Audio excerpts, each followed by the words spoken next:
وما سواه فان كتب الموت على كل إنسان جعل الموت نهاية الإنس والجان وجعل المؤمن بالموت ينتقل من تعب الدنيا إلى نعيم الجنان وجعل الكافر والمنافق ينتقل بالموت إلى عذاب النيران. أحمده سبحانه وتعالى على نعم التي شملت كل حي وإنسان ونسأله تبارك وتعالى أن يتوفانا على الإسلام والإيمان وأن يسكننا جنته دار الكرامة والرضوان من غير سابقة عذاب ولا حساب ولا ابتلاء ولا امتحان. اللهم صل وسلم وبارك على سيدنا محمد سيد ولد عدنان الذي أخبرنا أن الله تبارك وتعالى أوجد نذيرين لكل إنسان، الناطق وهو القرآن والصامت وهي الموت المختلف الأحوال والأزمان. صلى الله عليه وعلى آله وصحبه ومن تبعهم بإحسان. أما بعد، سبحانك لا علم لنا إلا ما علمتنا إنك أنت العليم الحكيم. رب اشرح لي صدري ويسر لي أمري واحلل عقدة من لساني يفقهوا قولي. Alhamdulillah, limpahan puja, puji, syukur kita haturkan kehadirat Allah Subhanahu wa Ta'ala atas limpahan rahmat nikmat karunia dari Allah Subhanahu wa Ta'ala.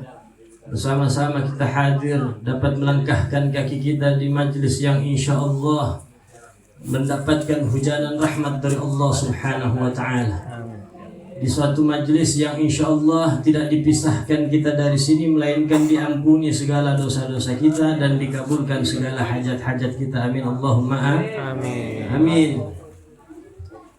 Salawat salam semoga senantiasa tercurahkan keharibaan junjungan kita Maulana Nabi besar Muhammad sallallahu alaihi wasallam beserta para sahabah wal garabah dan pengikut-pengikut beliau yang setia hingga akhir zaman.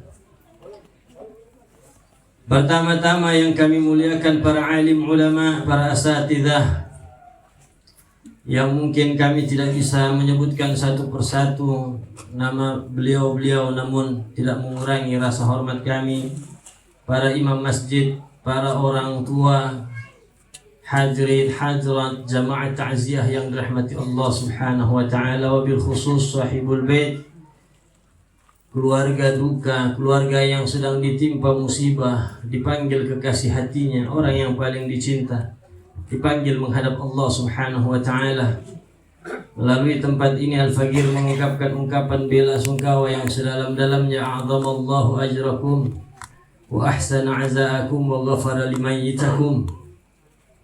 Semoga Allah Subhanahu wa Ta'ala atas musibah yang ada, Allah membesarkan pahala keluarga duka. Dan semoga Allah Subhanahu wa Ta'ala menyisipkan nilai-nilai kebaikan di balik musibah yang ada, di balik cobaan yang ada. Dan semoga Allah Subhanahu wa Ta'ala mengampuni dan memaafkan kesalahan almarhum yang baru saja pergi meninggalkan kita sekalian, dan menempatkan beliau di tempat yang paling atau tempat yang penuh dengan kenikmatan. Dikumpulkan almarhum dengan para syuhada wan nabiyyin was salihin, dan pimpinannya para syuhada dan salihin yaitu baginda Nabi besar Muhammad sallallahu alaihi wasallam. Amin Allahumma amin. Al-Faqir, kami secara pribadi mungkin tidak kenal sama beliau ini, karena mungkin baru sekitar cuman sekali pertemuan. Tapi saya yakin beliau ini orang yang Masya Allah, beliau punya amalan-amalan yang luar biasa. Saya yakin itu. Sebab kenapa? Waktu di hari beliau meninggal ini, itu kami ada dapat undangan ke sana untuk mengurusi jenazah, termasuk memandikan almarhum. Dan pada saat itu memang kami benar-benar berhalangan. Oleh karena itu saya pesan sama utusan ini, saya kasih briefing singkat lah pada saat itu. Dan orang yang dikasih briefing singkat ini orang yang juga dulu pernah mengikuti pelatihan pengurusan jenazah sama kita di masjid ini. Masjid apa namanya? Nurul Iman. Dan almarhum salah satu pengurus ya di masjid itu, dan beliau juga sempat hadir di situ pertemuannya kita.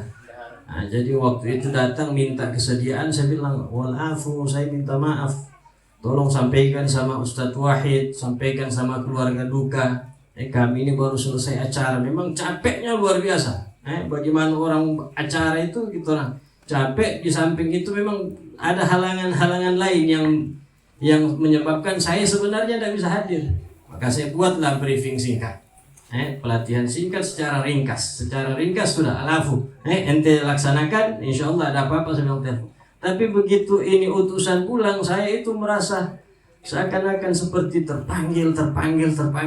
Sampai tidak, saya bilang kita harus ke sana. Oleh karena itu alhamdulillah kita orang bisa sampai ke sini. Saya yakin ini berkat salah satu ada amalan beliau yang sangat-sangat istimewa. Hadiran jamaah ta'ziyah yang rahmat Allah Subhanahu wa taala. Salah satu hak daripada orang mukmin yang sudah meninggal dunia itu adalah mentajhiz, namanya tajhizul mauta, mengurusi kematian orang mukmin yang sudah meninggal dunia. Ini pahalanya sangat luar biasa. Hak setiap muslim, setiap orang Islam yang meninggal dunia itu memiliki hak terhadap orang yang masih hidup. Siapa? Apa haknya? Itu yaitu mendapatkan pengurusan daripada orang yang masih hidup ini. Namanya fardu kifayah. Hadirin hadirat, fardu kifayah ini sebagian ulama mengatakan fardu kifayah itu lebih afdal daripada fardu ain. Kenapa bisa?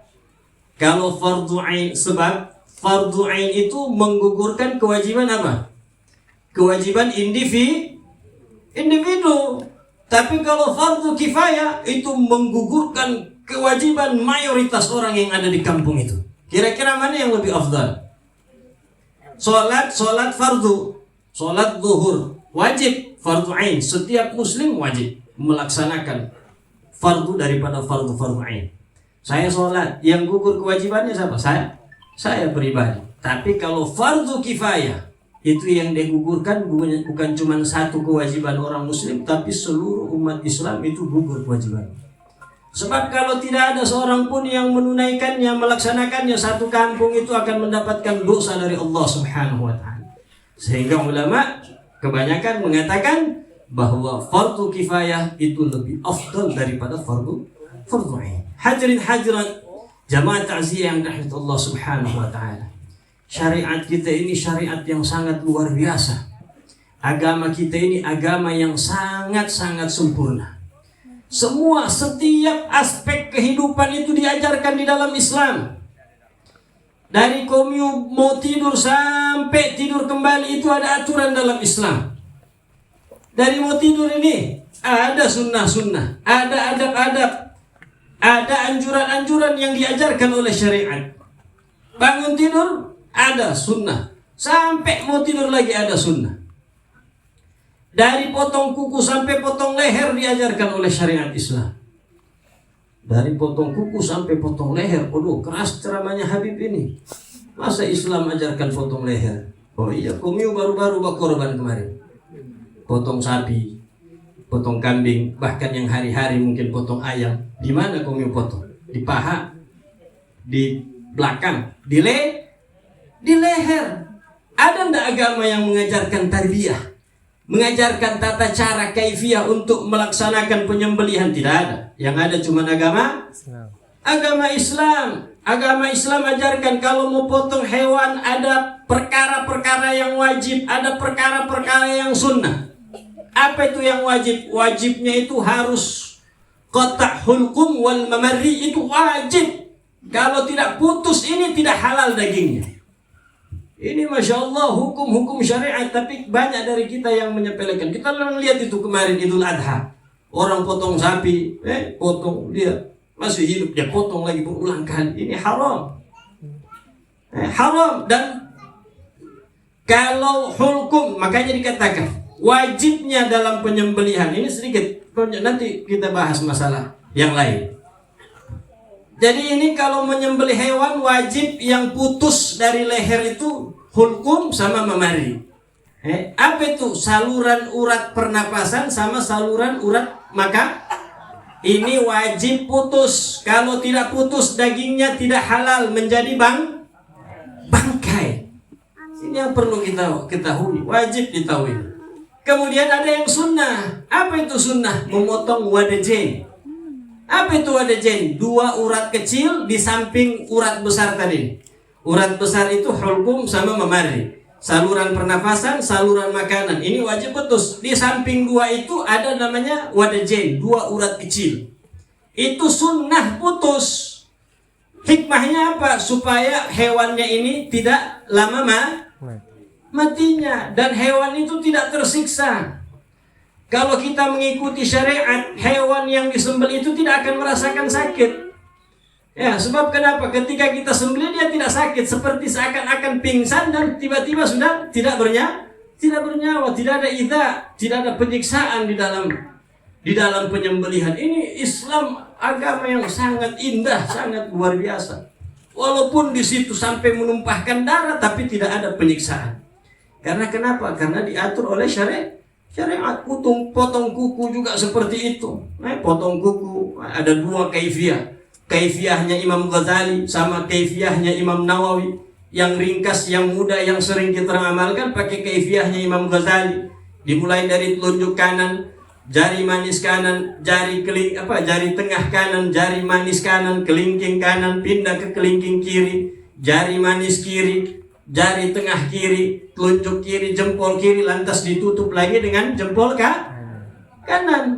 Ini sunnah. Kata Rasulullah bilang, man ahya sunnati faqad ahabbani. Siapa orang yang menghidupkan sunnahku, sungguh dia telah mencintai. Wa man ahabbani kana ma'i fil jannah. Dan siapa orang mencintaiku, kelak di surga akan bersama-sama dengan aku. Kita orang ngaku umat Rasulullah, tapi kita orang tidak mau hidupkan sunnah-sunnah Nabi Muhammad. Dari sekarang diamalkan setiap sunnah. Nanti ketika menghadapi masalah-masalah yang lain punya hubungan, termasuk misalnya memandikan mayit, ada hubungannya nanti. Hadirin jamaah ta'ziyah yang rahmati Allah Subhanahu wa taala. Jadi ini syariat sangat luar biasa. Termasuk juga menghadapi orang sakit. Ada sunnahnya. Disunnahkan kita menziarahi orang sakit. Dan itu mendapatkan pahala yang besar. Menziarahi orang sakit yang penting niatnya niat baik. Niatnya niat soleh. Saya tidak faham niat Habib. Saya tidak faham niat-niat yang baik. Niat seperti niatnya Rasulullah menziarahi orang sakit. Rasulullah itu kalau ada, jangankan sahabat, musuh sakit dijenguk sama Rasulullah. Begitu juga amalannya para ulama, para solihin. Menziarahi orang sakit itu mereka sangat antusias. Guru kami itu Habib Salim bin Abdullah bin Umar Syatiri, terutama di dalam bulan Ramadan, itu sholat tarawihnya itu sampai subuh. Dari malam masuk Isya, kita orang tarawih di Bobten itu sekitar 9:30 sampai jam 3 subuh. Sholat tarawih masjid sini, pindah lagi masjid sini.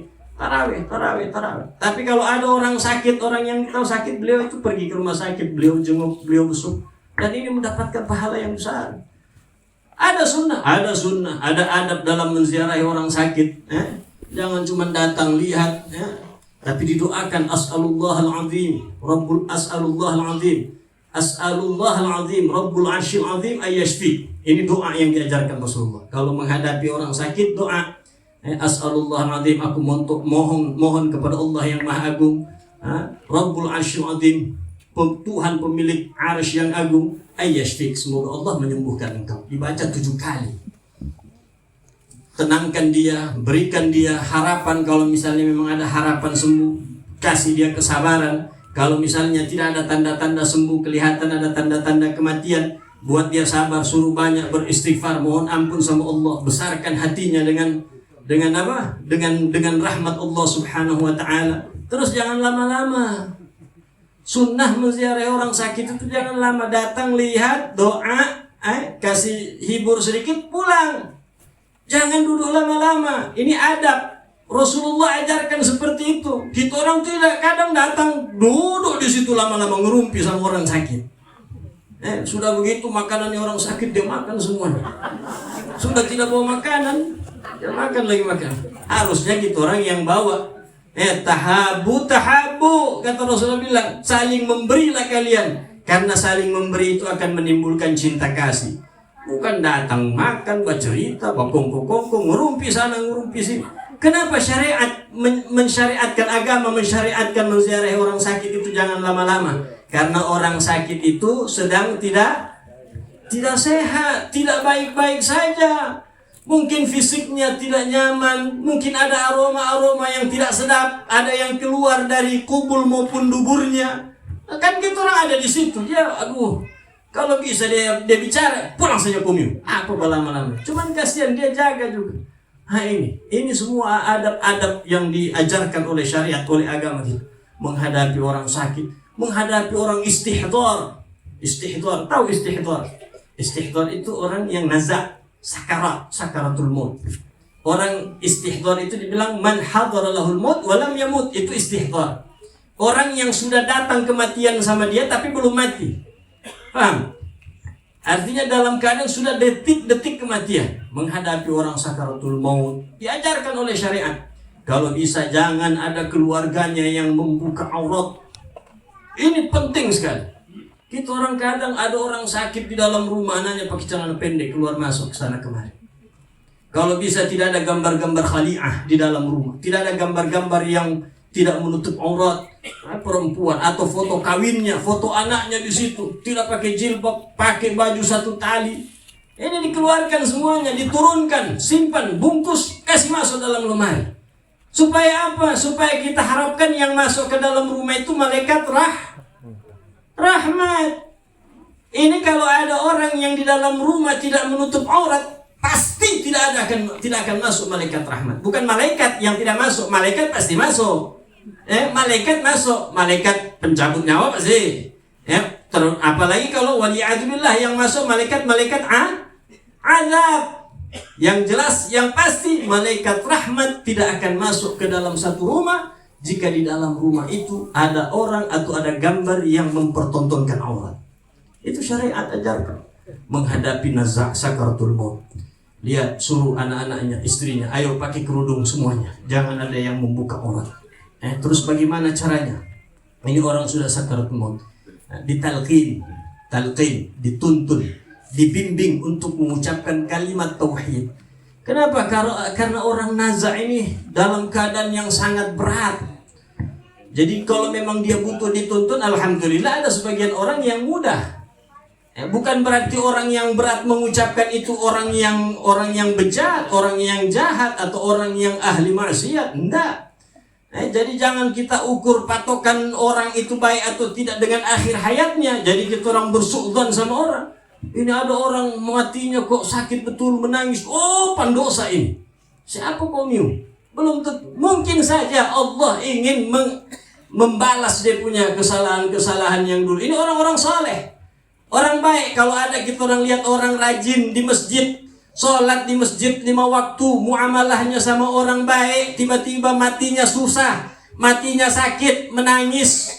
Bukan berarti orang ini tidak baik. Mungkin Allah dulu ada dia punya kesalahan-kesalahan. Allah ingin masukkan dia ke dalam surga, dibuat sakit di akhir hayatnya supaya diampuni segala dosa-dosanya. Begitu juga orang ahli maksiat, tiap hari mabuk, tiap hari bikin hal-hal yang tidak diridhai Allah Subhanahu wa taala. Mati akhir hayatnya senyum. Oh, surga ini orang. Enak betul.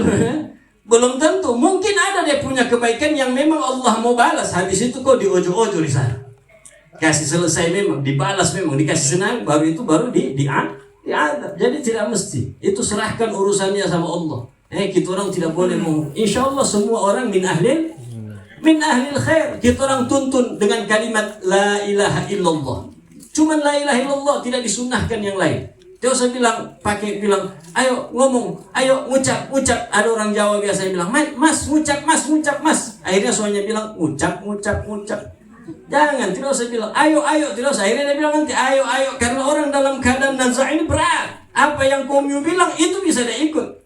Jadi tidak usah disuruh, langsung bisik telinganya, la ilaha illallah. Tenang. Jangan dipaksa, terus tidak, pelan-pelan.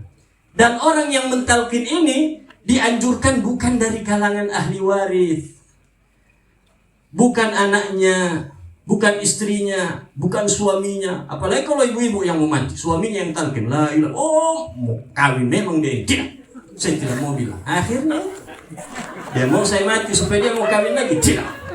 Nah, jadi itu semua yang dijaga. Itu coba lihat syariat. Kan syariat seperti itu dipikirkan oleh syariat. Kalau bisa jangan ahli waris yang talqin, jangan anaknya. Kenapa? Kalau anaknya nanti, ayo pak, la ilaha illallah, oh kau mau papa mati supaya kau mau bagi-bagi warisan. Tidak mau saya. Jadi orang yang tidak ada hubungannya dengan warisan, siapa tetangganya, panggil ustaz, panggil siapa, ditalqin. Tapi kalau misalnya memang ada, kalau sudah tidak ada orang lain, baru anak. Bukan berarti diharamkan, tidak. Tidak haram, tidak. Hanya saja dianjurkan. Yang mentalkin ini orang yang tidak ada hubungannya dengan warisan. Kalau dia sudah ucapkan la ilaha illallah, sudah stop. Jangan lagi bicara urusan dunia. Ada yang batoko di pasar apa semua. Jangan lagi bicara masalah baju, masalah jualan, masalah apa. Kamu sebut nanti apa pohon kelapa, yang dia sebut nanti pohon kelapa. Mati. Kenapa? Karena kalau kata Rasulullah bilang, man kana akhiru hayatuhu la ilaha illallah dakhalal jannah. Itu yang kita orang harapkan.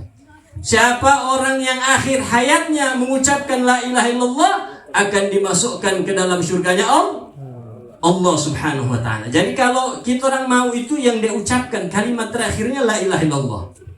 La ilaha illallah. Itu saya disuruh. La ilaha illallah. Belum dia bilang. Tunggu. Kasih tenang. Ulang lagi, la ilaha illallah di kuping kanan. Dia belum bilang. Kalau dia sudah bilang la ilaha illallah, sudah diam. Jangan lagi bicara dunia di situ. Tinggalkan dunia, yang boleh di situ hanya zikir. Zikir, membaca surah Ar-Ra'd. Ar-Ra'd itu salah satu hikmahnya mempermudah arwah itu keluar. Membaca surah Yasin, itu semua dikasih dengar-dengar yang baik-baik. Zikir, jangan bicara dunia. Kalau dia mengucapkan kalimat lain selain la ilaha illallah, misalnya haus, kasih minum. Biasa orang itu nazar itu berat, haus itu. Ambil air, kasih minum. Habis itu tuntun lagi. Kenapa? Akhir ucapannya apa? Haus, bukan la ilaha illallah. Tuntun lagi, la ilaha illallah. Kalau dia sudah bilang la, mati. Jangan kau bilang neraka. Tidak. La itu ada. Artinya makanya itu ulama itu, luar biasa. Semua bisa ditakdir. Kalau itu la, itu ada kalimat yang mahdhuf di depannya. Apa itu? La, tidak ada Tuhan selain Allah subhanahu wa ta'ala. Hadirat jamaah ta'ziyah rahmat Allah subhanahu wa ta'ala. Ini diajarkan oleh syariat. Kemudian ketika orang meninggal dunia, ini tadi sakit yang tidak berat, kemudian sakit yang berat yang sudah memang dalam keadaan sakaratul maut, ada aturan-aturan, ada sunnah-sunnah. Ketika orang meninggal dunia, ada juga sunnah-sunnahnya, ada sunnah-sunnahnya. Apa itu? Yang pertama sekali dilakukan, ditutup matanya. Karena biasanya orang kalau meninggal dunia itu pasti matanya terbuka. Biasanya begitu. Kenapa? Diriwayatkan dari Ummu Salamah. Ummu Salamah ini salah satu istrinya Rasulullah SAW. Waktu itu belum menjadi istri Rasulullah. Ummu Salamah ketika menghadapi suaminya meninggal dunia, masih punya suami sebelum Rasulullah. Ya, ketika Ummu Salamah menghadapi kematian suaminya, Rasulullah datang. Meninggal suaminya, yang pertama sekali dilakukan oleh Rasulullah menutup matanya. Kenapa bisa? Karena mata itu biasanya ketika roh keluar itu mengikuti roh. Makanya dikatakan oleh Rasulullah dari Ummu Salamah, innal basara tabi'ahur roh. Sesungguhnya pandangan itu mengikuti roh. Ya. Jadi kalau orang sudah meninggal, dipastikan dulu kematiannya. Jangan langsung komutan, tahu-taunya tidur, pingsan. Kebetulan tidak ada denyut nadinya, tidak ada nafasnya. Ada tanda-tanda yang lain. Jadi ada orang mungkin tidak bernafas, tapi mungkin masih hidup. Tapi kalau ada tanda-tanda yang lain, tanda-tanda kematian yang ma'ruf dalam fikih itu, kakinya itu bujur, kaku gitu. Ya, begini kakinya. Yang tadinya kaki itu kaki jadi begini. Gitu, begini dia.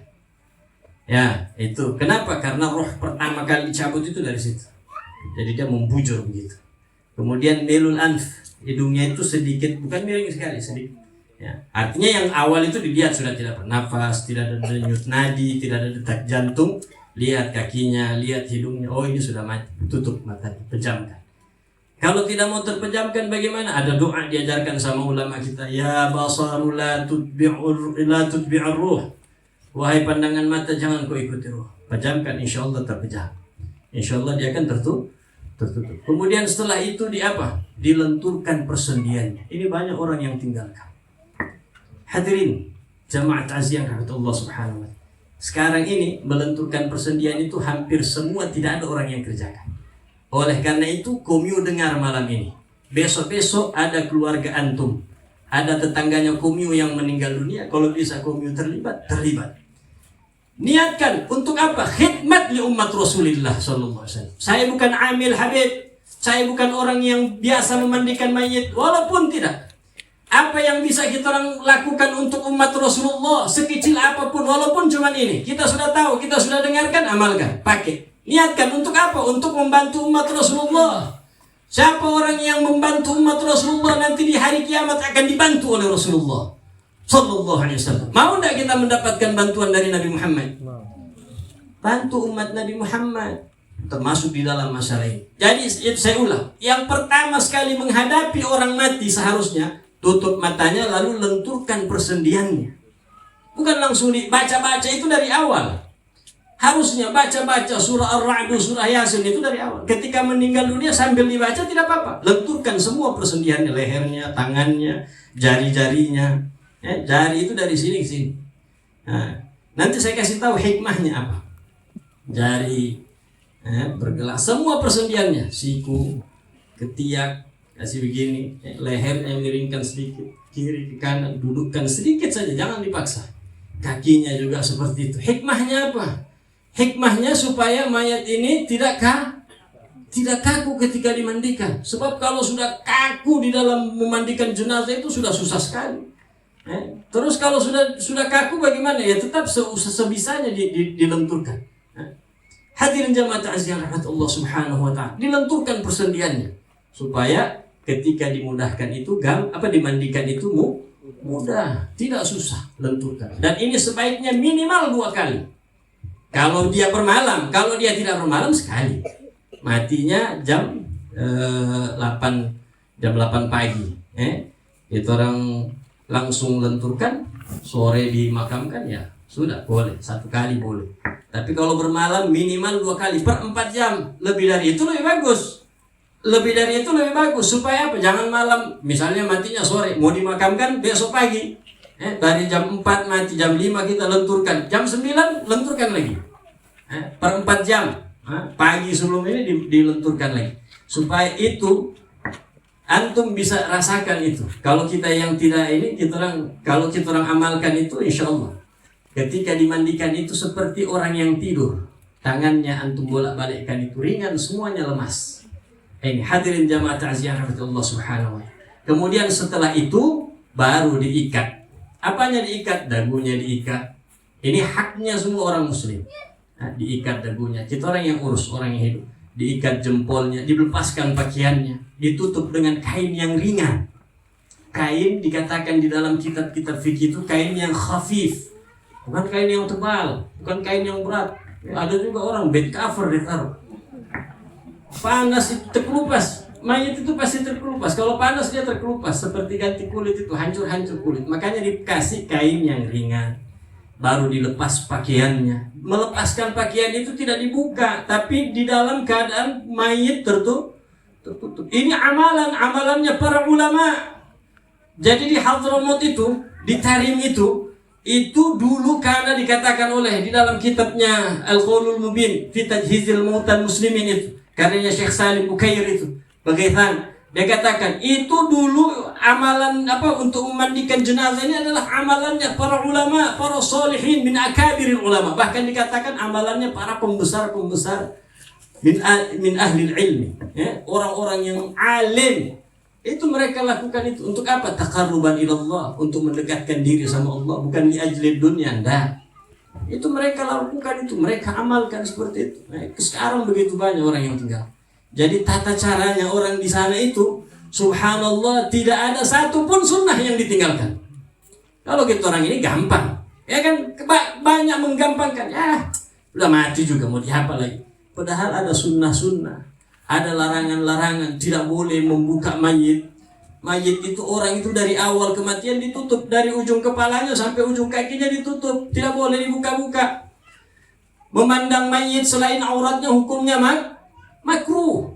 Memandang mayit yang auratnya hukumnya haram.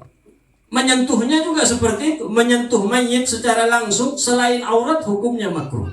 Makanya ketika memandikan kita orang disunnahkan pakai kos tangan. Kalau bagian yang bukan aurat. Tapi kalau bagian yang aurat, kos tangan menjadi hukumnya wajib. Tidak boleh sembarangan orang lihat, sembarangan orang. Nah ini, jadi ditutup. Dari awal kematian ditutup. Dilepaskan pakaiannya. Kalau bisa dilepaskan, dilepaskan. Kalau memang tidak bisa dilepaskan, harus digunting, izin sama ahli waris. Kenapa? Karena ini menjadi tarikah. Apa itu tarikah? Warisan peninggalannya mayit. Bu, ini baju punya siapa? Punya saya. Surban ini punya saya. Ketika saya mati, saya punya tidak ini?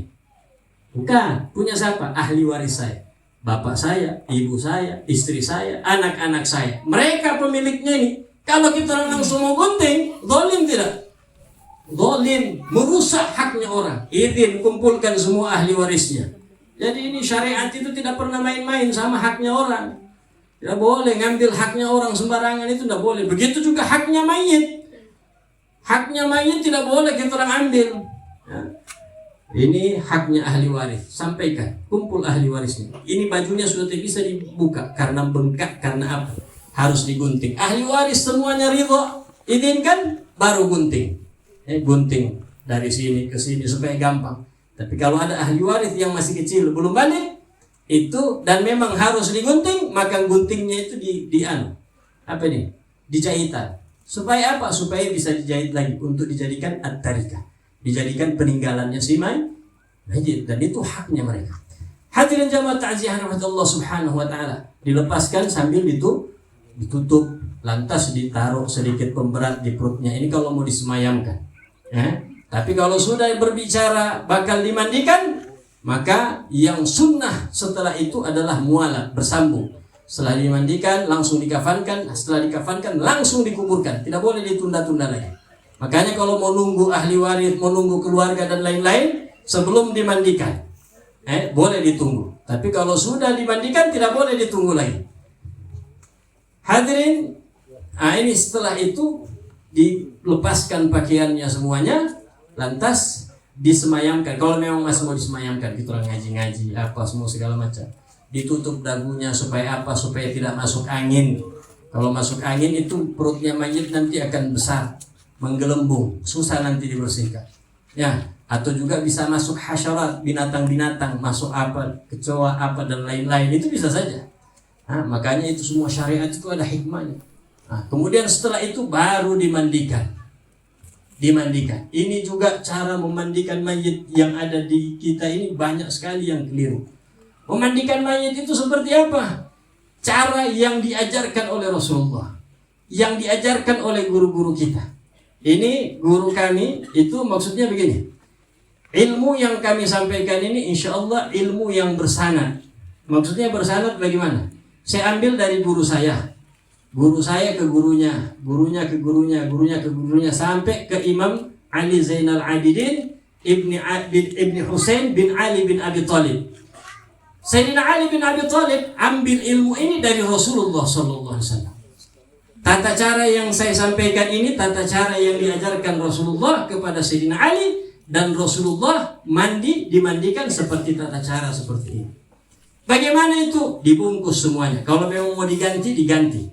Kainnya yang tadi itu, yang tadi pakai membungkus, untuk dimandikan juga itu harus dengan kain. Kainnya tertutup dari ujung kepala sampai ujung kaki tertutup, tidak ada yang kelihatan. Tapi sunnahnya juga memang kain yang khafif, kain yang ringan. Kalau bisa langsung tembus airnya itu. Kalau tidak bisa ya dipercikannya dari dalam, disiramnya itu dari dalam nanti. Tidak dibuka-buka, tidak dilihat-lihat. Coba lihat, kita orang di Indonesia dulu ada di Donggala, di sini insya Allah tidak ada. Di Donggala, di kampung saya itu, saya waktu pulang, orang kasih lihat, Habib ini fotonya papa waktu dimandikan. Astagfirullah. Telanjang bulat di depan halayak, difoto lagi. Wali'iyadzubillah. Siapa yang dosain? Mayit? Bukan. Orang yang hidup. Kita orang yang lalai, kita orang yang mugasir. Padahal Rasulullah sudah ajarkan tata cara seperti itu. Ulama sudah ajarkan. Belajar.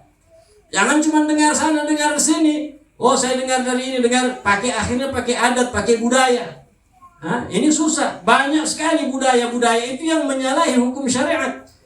Sehingga ketika kita melakukan pelatihan-pelatihan, yang paling sering keluar pertanyaan itu, Habib, bagaimana kita orang menghadapi adat ini? Kan tarkul ada adawah. Kan orang bilang ada kaidah. Meninggalkan adat itu bisa menjadi permusuhan. Oleh karena itu, harusnya kita orang terjun langsung ke lapangan. Sudah tahu ilmunya seperti ini, sampaikan. Artinya, adat itu tidak boleh menyalahi hukum syariat. Kalau adat itu sesuai hukum syariat, bismillah jalankan. Tapi kalau dia menyalahi hukum syariat, harusnya adatnya yang dipotong. Faham? Komiu ukur baju pakai apa? Pakai meter. Komiu ukur, kalau kurang, kalau lebih, apanya yang dipotong? Meternya atau kainnya? Kainnya. Jangan meternya dipotong. Syariat yang dipotong. Mengikuti adat lah. Itu motong meter ikut kain. Tapi harusnya orang itu motong kain ikut meter. Syariat juga begitu. Patokannya syariat. Menyalahi syariat, stop, potong. Tapi kalau tidak menyalahi syariat, tawak, bismillah, kerjakan. Tidak boleh dibuka, tidak boleh ini. Kemudian ketika mau memandikan pakai kos tangan. Pakai kos tangan. Tidak ada kos tangan. Kalau ada kos tangan kain lebih bagus. Kalau tidak ada yang karet boleh. Yang penting tidak bersentuhan langsung sama kulitnya mayit. Selain aurat, hukumnya makruh. Kalau auratnya hukumnya haram. Dibersihkan terlebih dahulu. Tidak langsung dimandikan. Ini kaifiyah yang diajarkan Rasulullah. Namanya tanzif. Makanya butuh waktu. Prosesnya sedikit agak lama. Tapi memang betul-betul betul-betul mutqin, betul-betul baik, betul-betul bagus, bersih. Kalau kita orang pakai kaifiyah seperti ini, sebelum dimandikan dibersihkan, disiram dari ujung kepala sampai ujung kaki dengan air murni, kemudian disiram dengan air sabun, digosok, lalu itu dibilas. Itu namanya tanzif. Setelah itu dibersihkan mulutnya, dibersihkan lubang hidungnya, dibersihkan kupingnya, dibersihkan matanya, kuku-kukunya ini dibersihkan. Dan tidak boleh dipotong kukunya mayit. Tidak boleh, potong kuku itu hukumnya makruh, tapi makruh yang sangat dilarang. Kita orang biasa potong kuku mayit, iya, potong rambutnya lagi, tidak boleh. Jadi mayit itu kalau kukunya panjang cukup dibersihkan. Pakai apa? Cotton bud. Kalau tiada cotton bud pakai itu. Tusuk gigi, tapi jangan tajam, kasih tumpul. Bersihkan semua. Seperti orang potong kuku tadi, dari telunjuk, tengah, manis, kelingking, manis, tengah, telunjuk, jempol, tutup dengan jempol kaki. Kaki kiri, begitu juga seperti orang potong kuku. Bagaimana potong kuku kaki? Dari kelingking kanan, tutup di kelingking kiri. Habis sudah dibersihkan apa semua, didudukkan sedikit, tidak dipaksa, dikeluarkan khoratnya, keluarkan kotorannya. Ini adab-adab semua diajarkan oleh syariat. Habis dikeluarkan khoratnya, dikeluarkan kotorannya, diistinjai. Diistinja dengan apa? Tetap dengan kos tangan tadi ini. Makanya nanti ada 2 kos tangan. Setelah istinja ganti kos tangan yang baru. Jadi ini juga kebiasaan, adat budaya kita orang ini. Kalau ada orang mati, dia cebok itu, dia gogo-gogo itu. Dia kasih masuk dia punya jari-jari. Waliyadzubillah, ini hukumnya haram. Tidak lil mayyit. Tidak ada satupun syariat, tidak pernah syariat mengajarkan seperti itu. Orang kalau babera itu wajib, karena banyak begitu. Meme-meme di media sosial itu, saya dulu sering dapat begitu. Cara bacebo, buang air besar itu, harusnya itu tangan masuk di dubur, di anus searah segini. Saya bilang dari mana syariatnya? Dari mana hukum fikihnya? Ini kalau hukum kita yang hidup saja tidak boleh. Kita orang ini istinja, apa itu yang diistinjai? Tempat yang zahir. Yang zahir, ini misalnya artinya dicuci saja, dibersihkan. Tidak perlu dikasih masuk-masuk itu jari. Ada bahkan sampai 3 jari dikasih masuk. Ada yang sampai 4 jari orang kasih masuk. Kira-kira komiu kalau dikasih begitu sakit tidak? Sakit. Mayit begitu, tidak boleh. Haram. Hukumnya haram. Dosa itu. Dosa sama mayit, dosa sama Allah. Tidak boleh. Jadi cukup dicebok, dikasih bersih. Kembali lagi, kalau orang hidup, dia kasih masuk jarinya ke dalam anusnya. Kalau dia puasa, puasanya batal atau tidak? batal. Kenapa? Isalul ain ilal jawf min manfad mathu ila haddil batin. Masuk segala sesuatu, apa saja, masuk nasi, masuk soto, masuk kaledo ke dalam jawf, rongga tubuh melalui pintu-pintu yang terbuka. Pintu terbuka apa? Mulut, hidung, kuping, termasuk kubul, dubur. Masuk obat, kasih masuk obat lewat pantat, batal puasa. Jari juga begitu, kalau kasih masuk puasanya batal. Maka syariat tidak seperti itu. Istinja, cebok, banyak orang bilang harus dikasih masuk. Kenapa? Karena di dalam itu ada. Kalau mau bilang kotoran, di perut ini apa ini? Dalam perut ini apa? Semuanya kotoran. Kau mau kasih keluar semua itu? Kan najis semua itu. Nahnu nahkumu bidzahir wallahu yatawalla sarair. Kita orang ini manusia disuruh sama Allah menghukumi yang zahir saja. Adapun yang batin itu urusannya Allah. Jadi bacebo itu dilap saja memang sampai bersih. Dan orang yang memandikan mayit ini harus orang yang amin. Apa itu amin? Orang yang jadi diam, tidak bicara. Apapun yang terjadi di situ, hatta sama anak istrinya tidak boleh dia cerita. Harus jaga prasangka. Kotorannya ini keluar terus. Ada misalnya mayit, ya kan kejadian, ada biasanya. Mungkin di mana keluar kotoran keluar terus ini kotoran dari perutnya. Nadurhaka ini orang ini. Nadurhaka ini orang neraka tempatnya itu. Ahli maksiat, Nah, bukan begitu. Kalau ada kejadian seperti itu, yang kita lakukan apa? Angkat tangan, minta sama Allah. Makanya dari awal memandikan itu kita orang tawassul, diajarkan sama kita orang punya guru-guru tawassul. Tawassul apa? Kita orang kirim Fatihah sama aulia, Habib Idrus bin Salim Al-Jufri, guru tua. Kita orang kirimkan Fatihah, kita hadirkan Faqih Muqaddam, kita orang hadirkan di situ. Supaya apa? Supaya mendapatkan kemudahan-kemudahan. Ketika ada kejadian-kejadian yang susah seperti ini, misalnya kotorannya keluar terus, doa minta sama Allah. Minta apa? Minta kita yang diampuni. Jangan langsung bilang mayitnya, saya yang berdosa. Itu syariat. Bukan langsung, ini kurang ajar ini mayit ini. Banyak dosanya, banyak maksiatnya. Enggak. Mungkin dia orang soleh, komiu yang mungkin ada dosa sama Allah. Makanya ya Allah ampuni saya. Kalau mau minta sama-sama, Allah maghfirli wa iya. Ya Allah ampuni saya dan ini hambamu. Ampuni kami semua. Saya yang berdosa ya Allah. Mungkin saya dulu punya masa lalu yang kelam. Ampuni saya ya Allah, mudahkan. Berhenti itu. Insya Allah pasti berhenti. Jadi hadirkan, selalu minta sama ini hamba Allah, makhluk kita orang semua makhluk Allah. Dan jangan dilewati kalau masih ada kotoran yang keluar. Dibersihkan terus. Kalau sudah tidak ada, baru diwudukkan. Kalau kita orang di Indonesia wuduk terakhir habis mandi wuduk. Kalau sunnahnya itu wuduk dulu baru mandi. Kalau tidak sesuai itu Habib, ya makruh. Ninggalin sunnah berarti makruh. Sunnahnya wuduk dulu. Habis dikeluarkan khalaknya, dicebok, bersih semuanya, baru diwudukkan. Wuduknya seperti wuduk orang mati. Wuduknya seperti wuduk orang hidup. Dengan doanya, dengan niat-niatnya, doanya dibaca. Saya tidak hafal Habib, sekarang kau membaca. Ketika wuduk, kerjakan semua sunnah-sunnah. Dari melihat air, membasuh tangan, tahlil, semuanya seperti itu. Siwak sebelumnya. Begitu juga mayitnya itu. Sebelum diwudukkan, disiwaki, dimandikan. Mandinya itu kalau di ulama-ulama fikih itu, di kitab-kitab fikih itu 9 kali. Intinya begini hadirin, memandikan jenazah itu wajibnya mandi apa? Ta'mimul ma bil badan, itu wajib. Meratakan air di seluruh sekujur tubuh, dari ujung rambut sampai ujung kaki, tidak ada anggota, tidak ada satu pori yang tidak kena air. Wajibnya seperti itu. Terus sunnahnya itu ada 4 kaifiyah. Ada 3 kali basuhan, ada 5 kali basuhan, ada 7 kali basuhan, ada 9 kali basuhan. Di kitab-kitab fikih itu yang umum itu 9 kali basuhan. Tapi ulama Hadramaut itu mereka jadikan 7 kali basuhan. 7 kali ini, 7 kali saja lama, apalagi 9 kali. 7 kali itu saja jarang. Kadang baru 5 kali sudah waktunya sudah mepet. Kalau sudah 5 kali sudah, yang penting sunnah. Yang diminta dari memandikan mayit itu sunnah. Boleh 3, boleh 5, boleh 7, boleh 9. Cuman yang biasa orang-orang Hadramaut pakai dari guru-guru kita itu 7 kali. Bagaimana caranya? 3 kali dengan air sidir, 3 kali dengan air bersih, 1 kali dengan air kafur, ditutup dengan air kafur.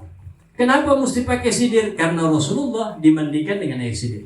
Kalau tiada sidir, pakai air sabun. Cuman kalau bisa sabunnya sabun cair, bukan sabun batang. Kalau sabun batang itu ya lama prosesnya. Sabun cair kalau ada sabun bayi lebih bagus lagi. Kenapa? Lebih lembut. Sabun bayi itu lebih dekat sama sidir. Ditaruh di mana? Di palu-palu itu boleh langsung. Sabun bayi taruh palu-palu, diaduk, baru disiram. Air sabun 3 kali. Baru itu muzilahnya yang keempat. Muzilah itu bilas. Kelima, keenam tetap air murni biasa. Ketujuh dengan air kafur. Setelah dimandikan, itu ditaruh kapas sedikit, termasuk juga di lubang-lubangnya. Supaya apa? Supaya cepat tidak ada najis yang keluar atau apa. Kalau najisnya keluar terus bagaimana? Apakah batal mayitnya mandi? Tidak ada batalnya mayit. Dilap saja, dibersihkan. Kalau ada kan biasa orang begitu, sakit keluar terus darah, atau orang liver, pecah liver atau apa, itu kan biasanya begitu.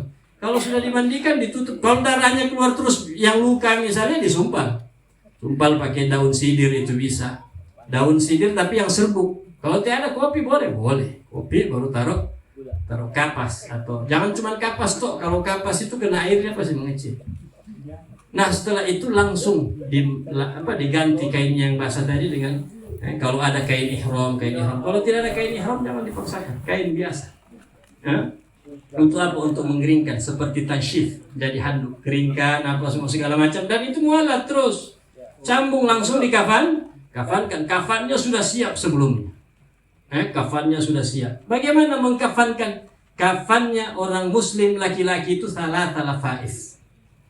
Perempuan itu lafifatani, dua kafan plus sarung plus kerudung plus baju baju tudungnya.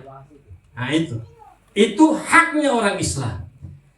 Dan tidak dinamakan satu kafan kecuali satu kain yang menutupi seluruh badan. Itu satu kafan.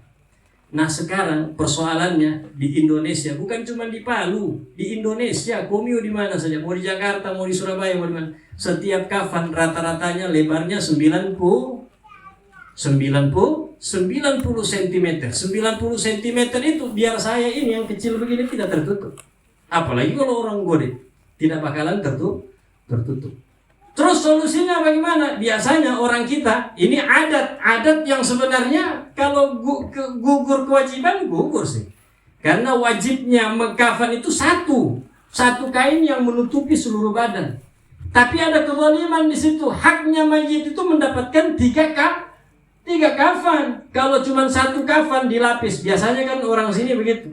1 kafan dia kasih miring, yang kedua dia kasih miring lagi, yang ketiga baru dia kasih lurus begini. Ya. Jadi tertutup semuanya itu mayit, betul tertutup. Tapi berapa kafan itu? Hitungannya 1 kafan. Tidak bisa dihitung 3. Hatta 10 kain di situ. 10 kain, 1, 2, 3, 4, 5, 6, 7, 8, 9, 10 baru bisa tertutup mayit. Itu hitungannya 1 kafan. Yang dikatakan oleh syariat 3 kafan itu 1 kafan menutupi semuanya mayit. Kafan kedua juga begitu, menutupi mayit secara keseluruhan. Kafan ketiga juga menutupi. Lantas bagaimana Habib? Solusinya cari kafan yang bagus, cari kafan yang baik, cari kafan yang lebar. Kalau memang tidak ada apa, harus dijahit. Kalau memang harus dijahit, tidak ada masalah. Ada yang bilang, oh kafan itu tidak boleh berjahit. Dari mana ini? Ada enggak muharramatul kafan? Tidak ada. Kalau muharramatul ihram, iya. Kalau orang itu mati dalam keadaan ihram, ya tidak boleh dijahit kafannya. Kenapa? Karena orang mati, orang haji tidak boleh pakai pakaian yang berjahit. Kalau kafan itu boleh dijahit. Tidak ada larangan menjahit kafan. Jadi kafan itu dibahagi. 1 kafan kalau bisa dijadikan 2. Kalau masih belum cukup, jadikan 3. Jahit. Baru dibungkus. Itu 1 kafan. Kafan berikutnya juga begitu. Kafan ketiga begitu. Kalau adat yang ada di sini, di Indonesia, di umumnya kita, 3 kafan dijadikan 1, dibungkus, itu 1 kafan. Zalim tidak itu?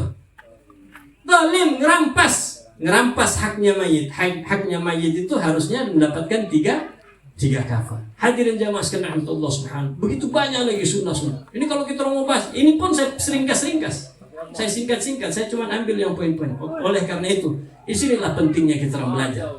Jadi bukan cuma dengar informasi dari informasi, tapi kita orang belajar dari mana? Dari kitab-kitab fikih atau kita temui ulama-ulama yang memang belajarnya dengan ulama. Mereka ambil dari gurunya ke gurunya sampai kepada Rasulullah SAW. Mendafn juga begitu. Setelah dikafankan selesai. Afdalnya setelah kafan langsung disolati. Supaya apa? Dikhawatirkan ada najis yang keluar. Solatnya bagaimana? Bikin 3 saf. Jadi 7 orang boleh. Saf pertama 2 orang, saf kedua 2 orang, saf ketiga 2 orang, 1 imamnya. Solat memang sebelum solat umum. Khawatirnya itu tadi di tengah perjalanan ada najis yang keluar. Dia punya mayitnya itu tidak ada batal. Mandinya tidak batal, wudunya tidak batal. Jadi tidak ada biasa orang bilang sudah dimandikan, sudah diwudukan, tidak boleh dipegang lagi mayat. Istrinya sudah tidak boleh cium. Istrinya sudah, saudaranya tidak. Padahal tidak ada masalah. Istrinya boleh cium, anak-anaknya boleh cium, boleh sentuh, boleh cium. Kenapa? Karena orang mati sudah tidak diijbar oleh syariat. Tidak ada orang mati batal wudu. Yang batal wudu orang yang hidup. Istrinya pegang suaminya, cium suaminya, mayat suaminya. Batal tidak wudu suaminya? Batal tidak mandi suaminya? Si mayat tidak batal. Yang batal siapa? Istrinya yang hidup. Begitu juga suami, istrinya mati dia cium. Yang batal wudunya siapa? Yang hidup. Kalau orang lain jangan, tidak boleh, haram. Yang tidak ada hubungannya. Ini sekarang budaya kita ini budaya apa istilahnya anak-anak sekarang? Kopo apa? Mau tahu urusan orang apa itu? Kepo, susupo. Tidak ada, kau bukan tetangga, bukan sahabat, bukan keluarga, tidak kerabat, tidak ada hubungannya. Mau juga masuk, pulau siapa? Saya mau komuni. Siapa? Jangan. Ahli keluarga apa semua itu boleh. Karena setelah selesai itu langsung disegerakan, dikuburkan, dimakamkan, lalu ditalkinkan di dalam, ditalkinkan lagi di luar. Ini yang diajarkan oleh syariat kita, sunnah-sunnah di dalam tajhiz atau mengurusi proses mengurusi jenazahnya umat Islam. Hadirin hadirat jamaah sekalian rahmatullah subhanahu. Ini kalau mau dibahas semuanya tidak selesai. Saya lupa bawa jam, saya tidak tahu jam berapa sekarang, berapa menit saya sudah bicara. Saya mohon maaf yang sebesar-besarnya atas takharna alaikum, kelamaan saya bicara, saya mohon maaf sebesar-besarnya. Mudah-mudahan insyaallah pertemuan kita di malam hari ini mendapatkan curahan rahmat dari Allah Subhanahu wa taala. Tidak dipisahkan kita dari tempat ini, melainkan diampuni segala dosa-dosa kita, dikabulkan segala hajat, bil khusus almarhum yang baru saja meninggalkan kita sekalian. Mudah-mudahan Allah ampuni segala dosa-dosanya, Allah maafkan segala kesalahannya, Allah terima segala amal baiknya dan menempatkan beliau di tempat yang penuh dengan kenikmatan bersama dengan baginda Rasulullah sallallahu alaihi wasallam. Allahumma ighfir lana wa liwalidina, Allahumma ighfir lana wa liwalidina, Allahumma ighfir lana wa liwalidina warhamhum kama rabbana shighara. Allahumma rabbana atina fid dunya hasanah wa fil akhirati hasanatan wa qina adzaban nar. Allahumma barik lana fi auladina wahfadhhum wa tadurhum wa waffiqhum li ta'atika warzuqna birrahmah sallallahu alaihi wasallam Muhammadin وعلى آله وصحبه وسلم. سبحان ربك رب العزة عما يصفون وسلام على المرسلين والحمد لله رب العالمين. هذا مني ثم السلام عليكم ورحمة الله وبركاته.